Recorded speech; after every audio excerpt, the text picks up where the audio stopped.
Hi, welcome to the 6th episode already of the VMworld CEO Tour. I'm at Nexenta head office with Mark Lockareff. Welcome, Mark. Thanks, Hans. Great to be here. Yeah. Or great to have you here, actually. Actually, it's my first time here at the Nexenta headquarters. I've known the company for a while, but from a technical perspective, I did a few blog posts. It's good to be at the office finally. Yeah. So, Mark, let's kick it off with the first question. Mark, explain to me, who are you today? Who is Mark? Who am I? The essence of me, right? Yes. Okay. Well, so I'm a native Californian, born and raised. Grew up in Southern California. Quintessential surfer. Lots of sports: baseball, football, tennis, golf. I played all the way through high school and in college, and moved up here to Northern California to attend college at Stanford.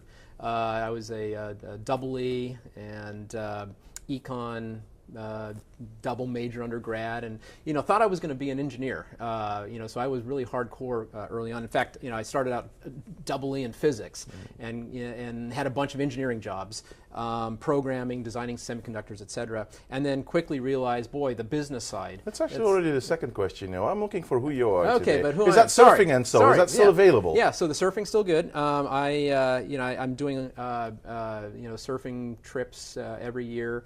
Just got back from Dominican Republic. Last year we were out in Hawaii. We go a number of times. I've got 3 boys, by the way, and they all are out there with me in the water. What's their age?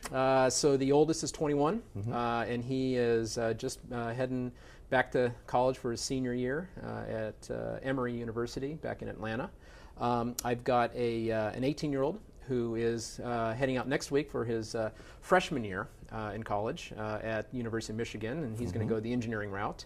And then I have a 14-year-old boy who is just starting high school right now. 3 surfer boys? Yeah, but that's not their number one passion, but they're out in the water. They love it, yes. Surfing, windsurfing. But they're all football and baseball players. So, awesome. What positions? Interestingly, a lot of commonality.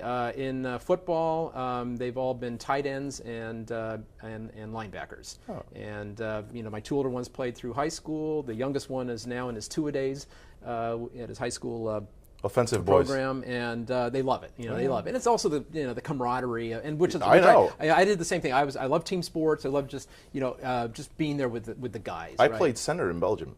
Did you? Yeah, no joking. Center in soccer, yeah. right? No. Center in American football. Really? Yeah, I'm an offense player. Wow. Absolutely. Yeah. Very cool. I like that. Yeah. So you get out there still, and well, no, the knee's already busted. Yeah, my knees are. I had shot, a small incident with a nose tackle and the knee got busted for life. That did it. Oh, well, but you've got the story, right? Yeah. So anyway, the boys are great, and I actually did a lot of coaching with these guys over the last 16 years. I've been a baseball coach, so it's one of my passions. Started with them when they were very small. I still work with high school players on the side. Throw a lot of BP out there, hitting balls to these guys, and got a couple of teams. You're still active as a coach? I'm still active as a coach. Yes. That's good. So that what else about me? So I play a lot. I love golf, love tennis, love wine, love to travel. But I'd say at the core, I'm a family guy. Yeah. I just family and sports. Family and sports. Yeah, you got it. Yeah, that's pretty important. Yeah. So then you already mentioned a few things. You're a real California guy. You actually grew up in California. That's right. I think you're the first CEO I meet now in my week that actually grew up in California. Really? Most of them come from either from the East Coast or actually from India or so, and coming to Stanford or coming later on after graduation to Silicon to make it here. But you're a California guy. Yep. But you went to Stanford.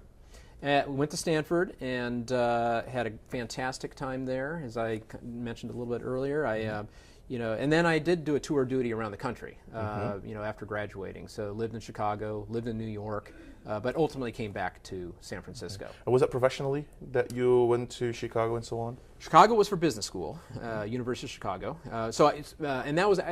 Graduated from Stanford, and then I went to work for IBM. And spent a couple years at IBM as a sales guy. And then quit and went back to business school for a couple of years in Chicago, kind of get that Midwest, sort of experience. And then from there, so I was figuring out, okay, what do you do? Kind of technical background, business school. One of the things I was fascinated with at the time, and I'm dating myself now, but this is kind of mid '80s, I love Wall Street. Love the whole Wall Street scene, the financial scene, but really the kind of the combination of banking and technology. Okay. And so I got recruited by a bunch of Wall Street firms, good ones at the time. Came down to Goldman Sachs and Solomon Brothers, joined Solomon, and moved to New York City and worked as an investment banker both in New York City and then for a couple of years back in San Francisco. But it was all around working with tech companies, M&A work, taking them public, kind of very sort of bread and butter standard investment banking kind of work.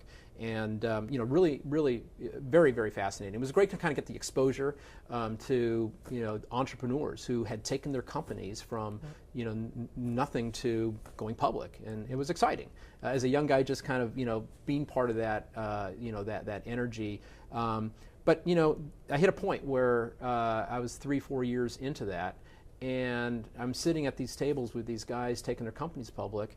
And I'm going, God, you guys look like you're having a lot more fun than me. I'm the one who's grinding away. They're the passionate guys, right? Well, yeah. I mean, they're, and they love what they're doing, and they got great ideas. And we're slugging it away at the printers, till 3 in the morning, getting prospectuses pulled together and everything. And so, for whatever reason, the grass looked greener on the other side. And that was so. I hit a point. I was kind of becoming a VP.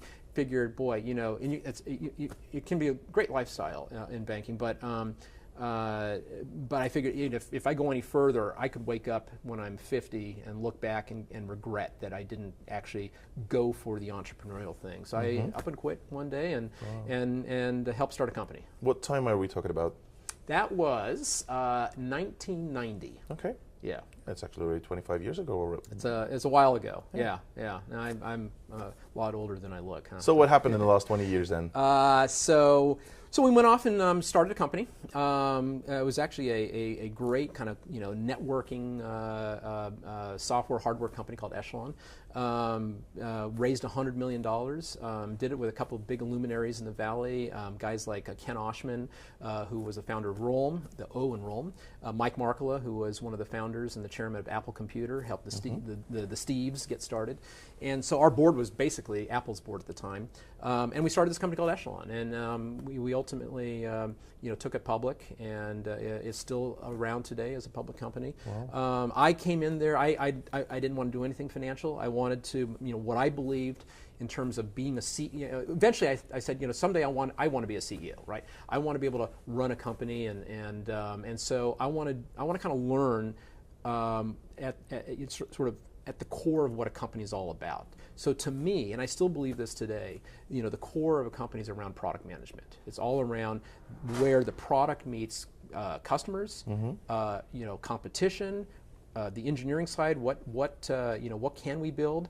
What is the market asking for? I mean, so a product manager, literally in a startup company, a product manager is essentially the CEO is the product manager. So I came in. I didn't want to do anything financial. I came in as a product manager. Did that for a few years. Kind of moved to marketing, to channel management, to business development, and then boy, 5-6 years went by, and then all of a sudden this internet thing, started happening, right, mid-90s, and the itch came back. And the itch came back, and Echelon was doing fine, was on its way to going public. So I left to help start another company, a company called Classifieds 2000. We became the largest classified internet-based classified advertising business on the planet. We almost took it public. We ended up selling it to Excite, if you remember Excite. I think that's from before my days. Okay, well, Internet 1.0, one of the big flyers. So we sold to Excite, and it turned out to be a very successul deal for us. We kind of started at the same time as eBay, and we actually competed for a while with an auction product at eBay. Anyway, so I was sort of a GM and a VP in that business. Joined Excite. At Excite, we I then ran that as a separate division of the company, first profitable business for Excite, and that became our enterprise or our commerce platform, basically, for the entire company. And for those people who know the Excite story, unfortunately, we merged with At Home. Things got a little out of hand, and the company. Things happen. But things happen. But that was all around that kind of .com bust period. But I had an opportunity before it kind of went south to move into the venture capital world. Okay. And that was something else that I was also intrigued with. I'd also started some companies on the side out of my living room that we had funded and financed and sold. So that was kind of like a moonlighting thing with friends. True entrepreneur. So I love starting companies. I had made enough money, enough to be able to get a little bit of capital invested in some of these companies. So anyway, I had an opportunity to go start a venture capital firm around 99, 2000. Did that with SoftBank and Accenture. And again, long story short, we built a nice business in a couple of years, and then 9/11 hit. Accenture goes public. How many companies do you have today in the VC portfolio? For my personally in my portfolio, today I've got about 25 or 30 that I've invested in, and couple that we know, big ones. Yeah, so from the first venture effort. We got some of those sold, nothing that you probably would have heard of, but then, so we sold off that venture fund, and then I actually later joined Meritech Capital. Meritech's a very well-known late-stage venture firm, and we've got tons of companies that you would have heard of. Give me 3 that I know today. Okay, Facebook. Okay, that's you heard of those guys? Yeah. So that was our so myself and one of the partners, Paul Madera, co-led the Series C round along with Greylock, and that was 7 years ago. Yeah. But by the way, Facebook did actually pierce $40 today, so a big is a big moment. So we were pretty significant investors and stakeholders in Facebook. Companies like Riverbed, Danger, Salesforce.com, I think you've heard of those guys, NetSuite, Vonage, SourceFire, Cornerstone on Demand. A few good things in there. Fusion.io. Wow. They're not doing that good, right? Well, let's not go there. It's an interesting. I like them. I like the business. I like the sports business. Yeah. I could go on. There's a lot of other really cool companies in the portfolio, and they're still very active today. Just a few months ago, we're at the green and orange office here. DSeries funding at Nexenta. Yes. A new CEO coming with the new series of funding. Yes. What happened, and because that's the next question that everyone gets, what happened in the last 12 months? I think that's the most important part that happened is change of management. Yes. DSeries of funding after 6 years, actually. Already a good technical partnership with a lot of companies. Indeed. A product that's been around for a couple of years. Yep. And an extra round of funding. Right. What happened? What's the deal?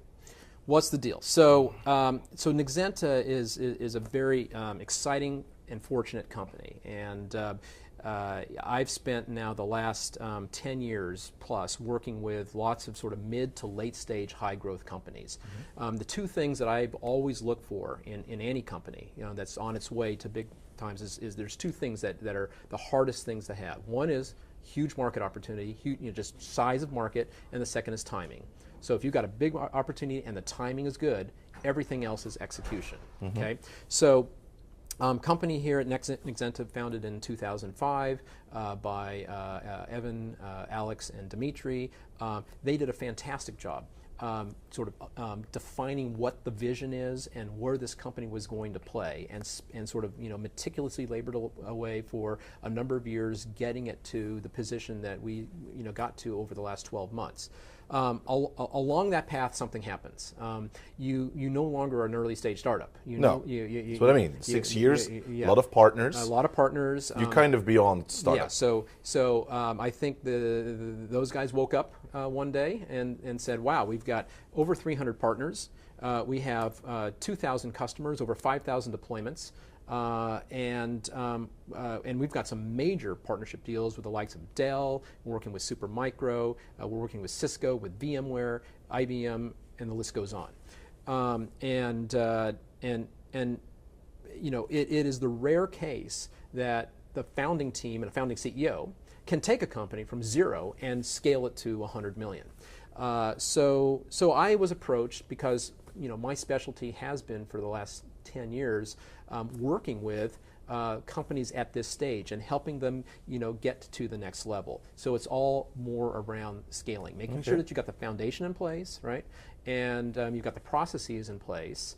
And the people in place, and the focus in place. I mean, and the focus is real important. You know, oftentimes with startups, there's a tendency to start to defocus a little bit, especially if you have a product that has applicability to a lot of different companies and businesses and partners, a lot of shiny objects. And so what's really critical is keep it on track, keep it focused on what you really do well, and then build on that. So I came in. It's been about 6 months now. Came in February of this year, and have been really laser focused on getting the company really in a position to scale. Yeah. So does that include some significant changes in the environment? It does. Yeah. Quite a few changes. We had a lot of product initiatives going on 6 months ago that were, you know, some were spot on and some were highly speculative and futuristic. And so part of the tough decisions that one has to make is just where do you cut? You know, what do you say no to? What kind of use cases do you say no to? And tell the sales force, you know, don't sell down that path. And here's where we want you to go sell. So that's a critical piece. We had a lot of partners. We made it very easy early on to become a partner, especially if you're a reseller. We've now taken control of that and really tightened that group up and are really focusing on the partners that are most critical to us. Yeah, there's quite a bit of I think focus and alignment work that's needed to get a company from, you know, from the, you know, 20, 30 million stage to the $100 million stage. That gets us actually very good to the next question. What's going to be the biggest challenge for you in the next 12 months? What can I pin you on for August 2014? Well, great question. And so the storage industry is it's a fascinating industry, right? It's been around forever, and yet it somehow reinvents itself every so often. And right now, and particularly in the last couple of years, it has reinvented itself several times. So software-defined storage, which is what we do, is the next wave. It's all part of the software-defined data center. There is a lot of activity, a lot of investment, a lot of noise in our space around scale-out object storage, OpenStack, and so, you know, making sure that we really lay the foundation and get our story out there that people understand and you know, obviously buy into. You know, I think that's the biggest challenge. We've had a great start on that. Analysts get it. We've had great, you know, analysts and partner support in terms of what we're doing there. But that will there will be, you know, there's good competition out there. The reason I like our positioning in the market is we're actually, as part of the software-defined storage play, we're doing the hardest thing out there, and no one else is doing what we're doing. And so the foundation we're laying. And this is frankly why I like the company, because there's a lot of me toos in storage. You know, a lot of guys doing SSDs, a lot of guys doing flash arrays, a lot of guys, you know, it's hard to distinguish. What we're doing in terms of abstracting software from hardware is very novel and very hard. If you look at every sort of traditional storage company to date, storage has been sold as an appliance. It's hardware on a, you know, on an appliance and software all packaged and shipped together, right? But that basically locks customers into a single hardware platform. Yeah, we know that problem, right? And then I'm very. So I don't need to go any more on that one. No, right? I don't think we'll need to explain the problem, right? Okay. But I'm saying the challenge though is taking that, you know, taking that model that we have and perfecting it in the field, and then building on that the additional sort of software-defined storage, you know, roadmap that everybody, you know, understands. Okay, great. VMworld Yes. around the corner next week. Yes, Very I'm busy week. Buried right now, preparing for it next week. We've got some exciting announcements that have come out and are coming out next week, and a lot of meetings, a lot of customers, a lot of partners, a lot of parties. How important is the complete VMware ecosystem for Nexenta today and going forward? Hugely important. So 80% plus of our deployments are in a virtualized environment, and more often than not a VMware-based environment. So we just actually announced a product in the last week that we're going to be featuring prominently next week in our booth. We call it NV4V for short, but it's an Nexenta VSA for VMware Horizon View. Long name, but it's a fantastic product, a lot of fanfare. VMware loves it. In fact, they've endorsed it, and we're out selling it, and we're going to put a lot of we're going to have a lot of fun with that one. So so we know the VMware guys well, and we're co-selling with those guys out in the field. So and a big supporter of the community. Absolutely. You mean the open source community? No, the VMware community. Absolutely. No, so they're resellers. Nexenta always been sponsoring the parties. We're seeing Nexenta as a sponsor of VM Underground on Sunday. So hope to meet you there. Yes, indeed. And hope to meet you on the floor. I'll be there. You're going to come out of your booth? I probably will. Okay. Yes, we'll give you the demo. I try to visit all the booths, and we know quite a few people at Nexenta. Well, it's going to be one of my launching pads. So I've got a lot of people coming to the booth. Get up for half an hour, then the next half hour. So it'll be fun. I'm looking forward to it. Mark, thank you very much for your time. You bet, Hans. And we'll see each other next week. Very good. All right. Thanks.